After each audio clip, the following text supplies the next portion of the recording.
Good morning po mga boss. Magluluto na po tayo ng sarsyadong dalagang buhit at saka ah, wak na toy. Tawagin na wak na toy. Pickles po yun. Ito po, iluluto na po natin yung ating ulam na panangalian. Yan, pritong dalagang bukid. Gagawin nating sarsyado. Ito naman yung baboy, gagawin nating wok na toy. Pickles ang tawag nila. Yan. Ang sa bawang, sibuyas, kalamansi. Iisa na po tayo. Tayo niyo po pag naluto.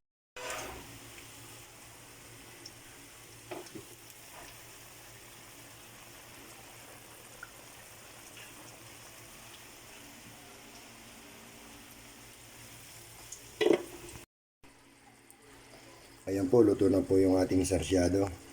Dalagang bukid. Saka yung ating wak na toy, pickles. Ayan. Hindi na po tayong kumain.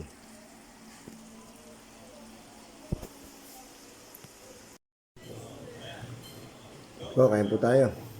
Ito po yung niluto natin, oh. Pickles. Tsaka yung sarsyadong isda. Tara po, kain po.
Kain po. Good morning, good morning.